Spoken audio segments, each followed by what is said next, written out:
So welcome to the Monday, September 27th, 2021 Planning and Development Committee meeting. We have a quorum, and the first order of business is the minutes, and I'm happy to entertain a motion with respect to the minutes.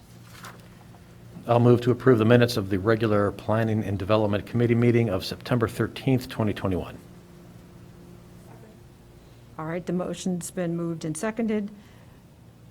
Ms. Nyden, would you please call the roll? Councilmember Kelly.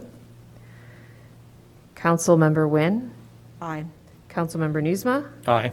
Councilmember Burns. Aye. Councilmember Suffredin. Aye. Councilmember Ravel. Aye. Councilmember Reed. All right. Minutes have been approved. So next we'll have public comment. Do we have any public comment? Sorry, there's no public comment. So we have no one signed up for public comment, so we'll move on to items for consideration. I am going to rearrange the order of the agenda slightly, and what I'd like to do is take, I'd actually like to take things in reverse order. So P3 first, P2 still be second, and P1 third. So I will go ahead and put P3 into discussion. This is Ordinance 88-021, granting a special use permit for a planned development located at 1012 Chicago Avenue in the C1A Commercial Mixed Use District. I move introduction. All right. All those in favor of moving introduction? Do we need to call Aye. the roll first? Do we need to? No, okay. All right, I think we can move forward. So this, do you want to introduce this, Ms. Nyden? Good evening, Johanna Nyden, Community Development Director. Tonight you have before you a plan development application for 1012 Chicago Avenue. The applicant is here in person and will provide a brief presentation of the proposed project, and then we'll be available for any questions. Okay. Thank you. Can you go ahead and introduce yourself and go ahead with your presentation? Thank you. So again, my name is Nick Fatikas, and I'm one of the attorneys representing the applicant, MCZ Development LLC, on the proposed plan unit development at 1012 Chicago Avenue in Evanston.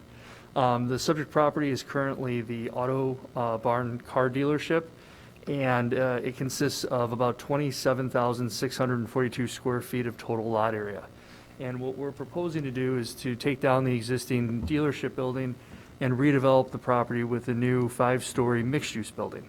Our proposed building will have about 5,800 square feet of ground floor retail space and a total of 116 residential apartments above. Of the 116 dwelling units, 8 of the units will be designated live-work units, and we'll also have 16 studios, 80 one-bedroom units, and 12 two-bedroom units. Of the unit mix, we'll also be providing a total of 10 affordable units under the City of Evanston's affordable requirements. So that we're not redundant, I will turn the floor over to our project architect in a second here. But one of the things I wanted to make sure that we were able to speak to on the record was developing the public benefits component of the project. That was something that came up during our Plan Commission hearing. I want to make sure that that's clear for consideration tonight. We, as an applicant, are proposing a $10,000 contribution to the City of Evanston's Public Parks Department for maintenance and improvements as determined necessary by staff. We envisioned some of those funds going to Fitzsimmons Park because that's the closest park geographically to the subject property. We also are proposing a $20,000 contribution to the City of Evanston's Chicago Avenue Streetscape Improvement Initiative. Those funds would be used at the discretion of the city, and in addition to any of the streetscape improvements required as part of our development. And then lastly, we're proposing a $20,000 contribution over the period of 4 years for tree maintenance and replacement, again, at the discretion of the City of Evanston. So I just wanted to make sure that that was part of tonight's plan. And those updated benefits were incorporated about 3 weeks ago into our program. And with that, I'll turn the floor over to the architects to talk through the plan, and we can answer questions if there are any from there. Thank you.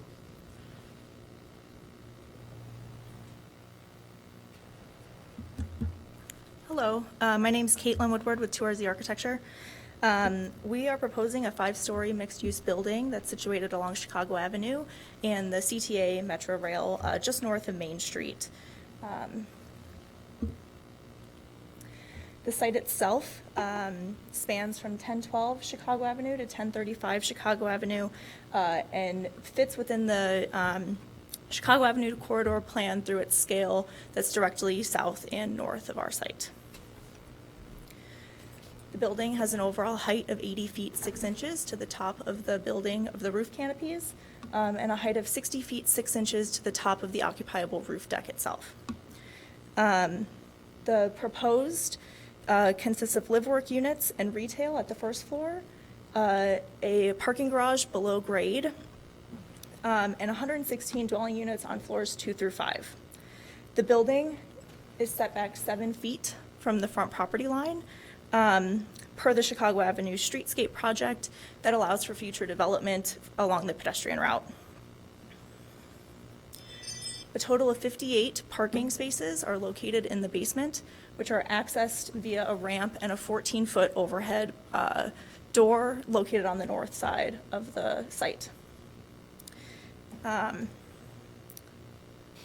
There's roughly 5,800 square feet of retail space, 8 live-work units, and a bike storage room that accommodates about 76 bike parking spaces, as well as a 10-foot by 35-foot loading stall that also is equipped with a 14-foot overhead door on the north side of the lot.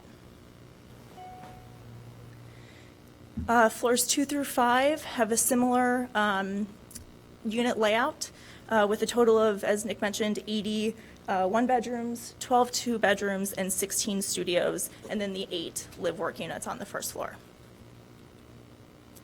Floors 4 and 5, they have the same unit layout. The roof level provides additional amenity space for the residents with an occupiable roof deck that's partially covered, as well as a dog run, and you can see that the mechanical equipment is also located at the roof level. The front of the building along Chicago Avenue has these varying bays that project out from the front facade. We have since eliminated the bays that projected over the public way and have pulled them back, so everything sits within our property line. In our ongoing work with bird-friendly Evanston, we've eliminated the glass railings along the front at these balconies and have provided perforated metal panels as a way to mitigate bird strikes. The materials are still being flushed out. However, we're showing a mix of metal panel and fiber cement panel, which you can see is the green is the metal and then the fiber cement panel is the beige color. On the back side of the building, we're providing a courtyard at the second level. That's an additional amenity space to the residents.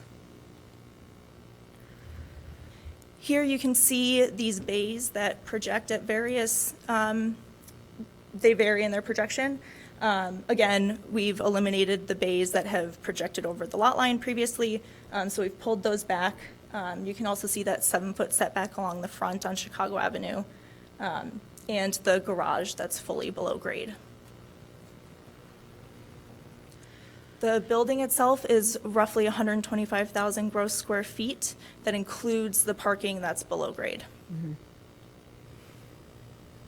These are some images of the proposed pedestrian route along Chicago Avenue, kind of highlighting the main entrances. On the south side, on the far left, is the main residential entry, the middle being the proposed retail entry, and then on the far north, you can see the 2 14-foot overhead doors, one accessing the 10-foot by 35-foot loading stall, and one accessing the ramp to the parking garage. This is a view from across the street, looking back at the kind of expansive retail storefront along Chicago Avenue. And then on the south side of the lot, looking north at that main residential entry, you can see that we're kind of proposing some landscape that could be, developed in the future. thank you. We're open to any questions that you might have.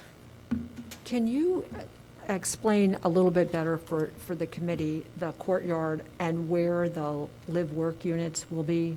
Yes, here, let me, So it's a continuous, it's like a backward C. So Correct. the long portion of the C is along Chicago Avenue, and then the courtyard is formed behind the long portion, correct? correct.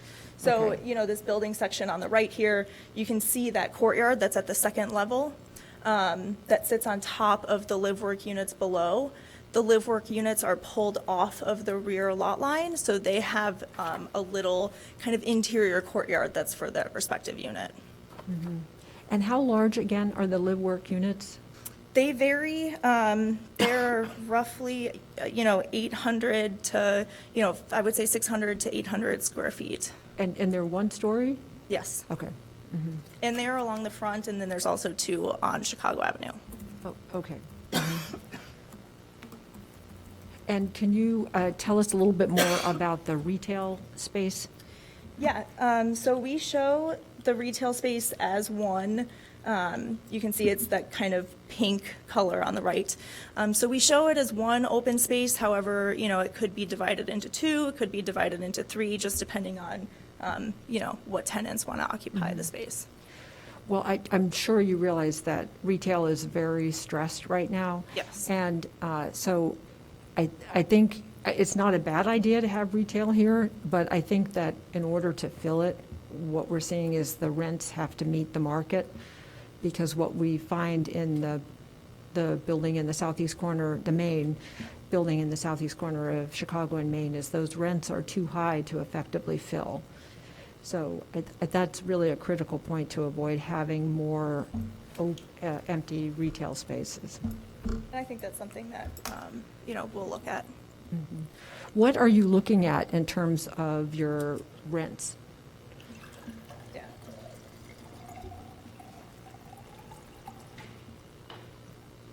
So again, Nick Fatikas, the project attorney. The studios, we have roughly around 1,500 as the projected rent for the market rate units. The one-bedroom would be 1,900, and the two-bedroom would be 2,400. On the affordable side, the studio would be $900 a month. The one-bedroom would be at $1,140, and the two-bedroom would be at $1,440. And I think to the point about the commercial or retail space, we wanted to provide a large enough space to support the building, to have that street frontage, and hopefully have that be part of the allure to the building, in addition to being new construction. But we also intended it to be divisible. So if we have one anchor tenant and a smaller side tenant, we have the ability and flexibility. I also know, and we've discussed this at length, the commercial market it's going through a transition right now. Whether it's through incentives, whether it's through build-out costs, shared build-out costs, those are all part of, I think, the market conditions that the applicant is anticipating in order to get those units occupied. Again, whether it's by one or by multiple tenants. Okay. And what's your timeline? So we, in an ideal scenario, we were able to work through the rest of the entitlement process through probably Q4 of this year. If we're up our first hearings today, I believe there's still three more in front of us, or just one more? Just one. Just one more. 2 weeks from now. So after that, we would close on the purchase of the property and begin the formal permitting with engineering and the more detailed plans. Construction would begin beginning spring of 2022, again, assuming everything Right. stays in line. Yes. And then once you're in the ground, then how long before? So we're anticipating anywhere between 16 and 18 months is probably typical. The construction process has become difficult. Labor is not cheap. Labor or materials are not cheap. Still, we're anticipating being able to deliver the building in 18 months from shovel in the ground. Okay, good. Are there any other questions from the rest of the panel? Councilmember Newsman and then Councilmember Revelle? Yeah, I want to talk about parking. I want to talk about the bird-friendly and other environmental attributes. and also talk about the retail. So we've already broached the topic of retail, so let's just stick on that one. What kind of retail space, what kind of retailer do you envision for this space? And is that limited to retail, or would we be maybe looking for a restaurant or food service there? I think it really is market dependent. I think initially we had hoped for being able to offer a large space, a big vanilla box that a larger retailer would be able to occupy. Again, the market conditions right now, it's very hard to predict that. If a restaurant, a coffee shop, a sandwich shop, that would be right in line with what we'd like, especially with its proximity to public transportation. That could have a nice draw to it. Whether that would take up all 5,800 square feet, I don't know. But again, without being redundant, we wanted to be able to provide that flexibility and accommodate users and potential tenants as they come to the property. Yeah. And I'll share Councilmember Nguyen's concern. We have a lot of vacant retail space right now, and so adding more vacant space to the market is, hey, if you guys can rent it out for the market price, which is going to be lower than it would have been 3 years ago. Right. 6 months ago. Yeah, It just seems to be changing, and Yeah. I'm not making light of it. It's an important part of our program, but at the very same time, we've intentionally had that flexibility to know that, again, there may be build-out costs that we incentivize a potential tenant with and take those on as a developer, meet them in the middle. We're trying to be as flexible as possible. Okay. So I mentioned birds. Thank you for working with Bird Friendly Evanston to do what you're doing there. And on a similar token, I'm hoping you can address what other environmental attributes, energy efficiency, in alignment with the City of Evanston's climate action plan goals. Sure. If And you could talk I'm about gonna that. turn it back over, but generally, yes, it's all efficient mechanicals, equipment, HVAC throughout, and then if you want to add in.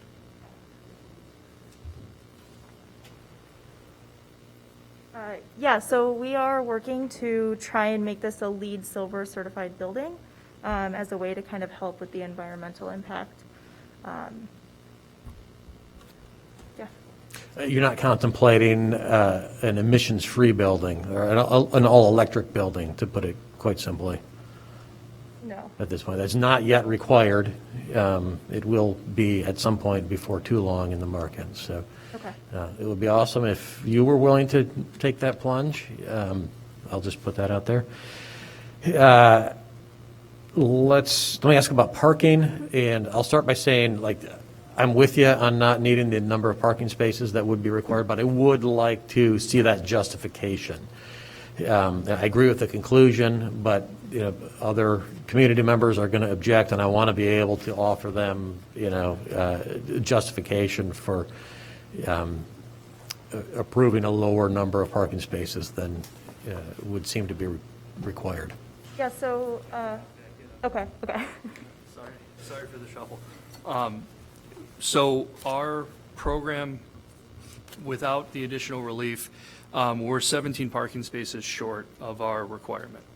And where we're at right now, again, the idea or the concept here, our proximity to both the Metra and the CTA station is really part of the draw that we envision tenants coming to this building not really wanting or needing to have a car. There are a number of anecdotal projects that we could speak to where the parking has been reduced to 50%, and only half of that is actually occupied by tenant vehicles. So there's often a surplus of additional parking.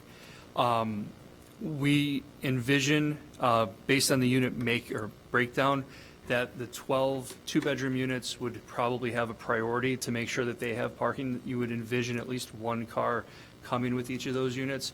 We think that that's offset by the one-bedroom and studio makeup. So we're in essence, we're asking for a 17 parking space reduction. We physically don't have the space to add in 17 more spaces. Still, we're able to maintain a 50% parking ratio. So one parking space for every 2 units. Yeah, like I said, especially in a location like that, it's transit-oriented development. Right. But I would like to see that data, and whether that's from you or that's, Joanna, that's from you, just so I can address that question more directly when the issue comes up. Sure. Staff did provide me this afternoon some information on, to remind us that E2, 811 Emerson, and 1571 Maple have all, as they've stated, and I can share this with council in a memo tomorrow, have, as the building stabilized, they all came back and asked for revisions in their parking requirements for the buildings that had built parking, they asked to be able to lease it to the public for available parking. And as you will also recall, in our plan development agreements, we require that the residents utilize the parking on site, so they can't go come to the city and seek parking permits or parking opportunities here. So this is true demand that we're seeing in these That memo buildings. would be helpful. Definitely. Yeah, Yeah. Thank you. And then one ahead. final question, I didn't mention this on my agenda initially, but the building height. Looking at the memo, it says a building height of 80.5 feet where 67 feet is allowed. But as I understand it, as a planned development, there's an additional allowance, so it's actually 97 feet is allowed. And so this building is actually shorter than allowable. Yes. It Is is. that- And to that point, we're giving you two different dimensions. The 80.6 feet is to the top side of the rooftop amenity space. That's actually a floor or a level higher than the last occupiable floor, the 5th floor of the building. So we are lower under either calculation. Okay, thanks for making that clarification. Yes. Yeah, thank you for that, because otherwise you'd see me jumping up and down. Yeah. I have Councilmember Revelle and then Councilmember Reed. I was just interested in knowing if you could talk about the relationship of the building to the train tracks and how people are going to be, buffered from the sound of the trains, and how close are the tracks to the building? So I will turn it over so she can supplement. However, the design of the building, as I think you referred to it as an inverted C, is intentionally provided to make more space between the rear of the building and the train tracks that run immediately behind us, immediately to the west. So that's part of the project design, was to not have a building all the way back up against the train tracks to mitigate the potential for noise conflict. At the very same time, that train service is what helps, we think, draw people to the property. So we think that that's actually going to be a benefit, being that close, literally around the corner on Main Street, to get to public transportation. Yeah, thank you. Councilmember Reed? Yes, thank you. I'm really impressed with what you're doing with providing the parking spots for bikes, reducing the parking requirement. Those are things that will help contribute to a more affordable, walkable city. I'm wondering if you're going a step further and potentially decoupling the cost of parking from the rest of the units. So right now, because the parking is a separate, we don't have a 1-to-1 ratio. Yeah. There is going to be a fee separate, or in addition to the base rent for the parking spaces. Again, what we wanted, or what we envisioned, was the 2-bedroom units would kind of have a priority to make sure that those are the units that if there is a demand for parking, we could meet that demand. And basically, I think we're envisioning the studios and 1-bedrooms to have less of a demand. But to be clear, the parking is in addition to the base rent for the unit. So you rent the.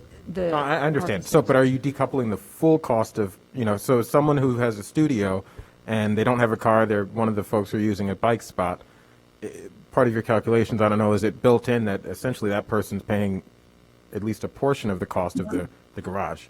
No, the garage is supported by the rents. Purely by the rent? We're Okay, able to just completely keep it- financed by that? To Okay. try and keep it clean and separate it up, yes. Okay, thank you. I see no more lights. Do we need to take a vote? Yes. Yes, so I'm going to have Ms. Nyden, thank you. I want to say thank you for this. We've met a number of times via Zoom, and our first conversation was all about what the community desires and needs would be, and you have met them in terms of floor area ratio, height, and density, and I agree with you on the parking. More and more, I hear from residents in the Third Ward that they don't have cars. And so this is an opportunity for someone to live in a very nice section of, along Chicago Avenue, and we have more and more residents who live along the tracks there. And this gives them a chance to not have to pay for parking built into a building. So, and thank you for the innovative design. And we're going to see how that goes. I can't take credit for it, Yeah. but thank you, though. Yeah. Ms. Knight, would you call the roll? Councilmember Kelly, Aye. Councilmember Nguyen, Aye. Councilmember Nusma, Aye. Councilmember Burns, Aye. Councilmember Suffredin. Aye. Councilmember Ravel, Aye. Councilmember Reed. Aye. Motion passes. All right. We'll see you at the next council meeting. All right. Okay, next is item P2, Ordinance 92021, amending Title II of the City Code, codifying the Land Use Commission. I move introduction. All right, so now it's been moved and seconded. Ms. Nyden, would you like to explain this? I think we all know what this is, but for the viewing audience. Great. Good evening. So this was discussed at the Rules Committee, I believe in July, combining the Plan Commission and the Zoning Board of Appeals. I think, as I mentioned there, land use matters. It's not always clear who deals with what. Why does it go to one group? Why does it go to another? Basic understanding of the zoning code is often required to understand how we do things. So for transparency, for improving how our process is, for better use of staff and resources, we've moved forward this consolidation or realignment of these two committees. Staff has reviewed putting how we would create this new commission. So this is step one. We create a new commission called the Land Use Commission. That's before you. And then once that has happened, we will go through the zoning code and other parts of the code and strike references to the Plan Commission and the Zoning Board of Appeals and replace with Land Use Commission. That's a bit of a process. We literally have to go line by line, and it's not just a find and replace. We have to make sure it's correct. So we wanted to get through this process first, and then that second process will go. But this ordinance says any reference to those two bodies points to this one. So we're covered as we go through that process. And then the existing ZBA and Plan Commission members have been communicated for quite some time about this change. So they are prepared to assume these responsibilities in January. So the new commission, as applicants have come forward, we've apprised them that we're in this area right now where you may be going to the Land Use Commission and not the ZBA, and that will be meeting on the second Wednesday of the month following the Plan Commission date. And the members are ready to be reappointed once this ordinance has been adopted to participate. And you have 11 members that are available right now, and then from there, as any retire or come off and expire that on term limits, then we would stabilize at 9. Okay. All right, thank you. Councilmember Reed? Did you have your light on? And then I started reading something, and then Okay. I'm on blank. I apologize. Oh, that's fine. Okay. Councilmember Nusma? Thank you, Madam Chair. I think this is a really good idea, just to simplify the process and make one board instead of two. To pick up in public the conversation that we were having prior to getting started, I noticed that there were a couple of responsibilities from the Zoning Board of Appeals that are proposed not to be included under the responsibilities of the new committee. One of those is to approve with conditions or disapprove any application for a family necessity variation. If we could speak to that one, and then we'll move on to the next one. Sure. So family necessity is if a situation arises that a family necessity for a zoning issue. We have not seen one of those in at least a decade, and generally the route that applicants would take for something like that is born through a minor or major variance. So our zoning code already has a route for people to seek relief from the zoning code. And also, as far as we can tell in our research, there's no other community that has this particular piece. So it's in terms of something that doesn't even make sense in our code, that's maybe left from a long time ago. Okay, thanks. And the second item that is not being moved to the new committee is the ability to hear and make recommendations to the city council regarding any application for a major variation pertaining to off-street parking and loading for all other uses, for all uses other than single-family and two-family residential. And as you were explaining earlier, under the new proposal, the Land Use Commission would be the final say within Evanston. If somebody did not get the ruling that they were looking for, the appeal would go to circuit court. City would not come to city council. Right, so there's things that the ZBA deals with right now that they are the final determining body on that doesn't necessarily travel to city council. So 2 years ago, the previous council, we did a zoning omnibus. So we did some things that were clogging up the Planning and Development Committee, that were adding to extra staff time. We did it for administrative review use as well. We made some tweaks to our zoning code to streamline things also for residents as well, so they're not going through a 8-week process to do things. So generally what was happening with those is we would make a recommendation, it would come to council, and more than likely it was reviewed and approved based on what the ZBA had provided. So it just added to extra process that was generally unnecessary. So that will still stay. Right now, it's currently, the ZBA is the determining body for those requests. Right. So Land Use Commission would assume that same determining body as the ZBA But is.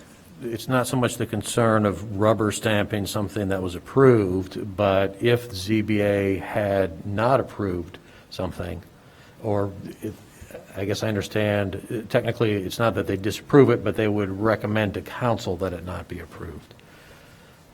Well, I'm sorry, I'm not sure if I understand. If ZBA is the final, right now, if ZBA is the final determining body, it stops there. They decide Right. it. For items that, like a special use, they make a recommendation, they might recommend denial to the city council. So in which case, when it travels here, it'll say ZBA and maybe staff recommend denial of X application. The council is still the determining body on those items. And so in full disclosure, the incident I have in mind dates back to 11 years. My kids are going to be 11 in a week and a half, so it dates back 11 years and like a month when we applied to the city to put in an off-street parking space so we wouldn't have to unload twins in front of our house on a busy state road. It was denied, or it wasn't technically denied, but the zoning board recommended, what's the term? So denial. Recommended denial, and we dropped it because we very shortly had other things on our hands. But had we continued to pursue that, it would have been the city council, and it would have been our neighbors here in Evanston that we would have been appealing to. Under the new scenario, if that were to happen again, Lord forbid we have twins again, I hope that doesn't happen, we would have to go to the circuit court, which, okay, I'm taking myself out of it, but for the next person in that situation, that seems to be a little bit more onerous than appealing to folks here in the council. So I see Corporation Counsel getting up. I think he's going to say, we want to get away from this legislative body being a judicial body and deciding things. And that's what we were trying to incorporate when we changed this last year. Good evening, members of the Planning and Development Committee, Ms. Leonard, Nicholas Cummings, Corporation Counsel. That's exactly correct. The City Council is a legislative body, and so in order to preserve everyone's due process rights, that final decision would end at the committee or administrative level so that appeal could go to the circuit court, just like any other administrative decision that's done by the city now, administrative hearings, that sort of thing. I hear what you're saying. If it were up to me, I'd do it differently. Certainly. And previously, under that prior process, the city council could take a negative recommendation from the folks below and still pass it, right? Right. So I certainly understand as a, that would potentially be preferable, but it might not preserve everyone's rights appropriately and endanger the city for litigation.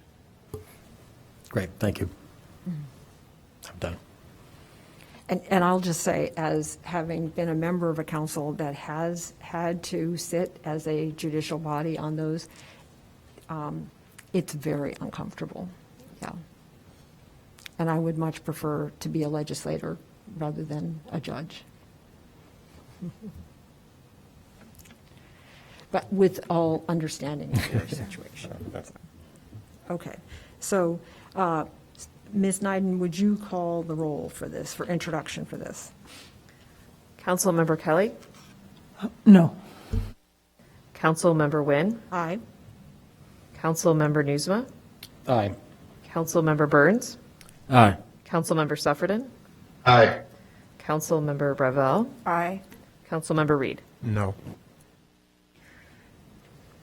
5-2. Okay, by a vote of 5 in favor and 2 opposed,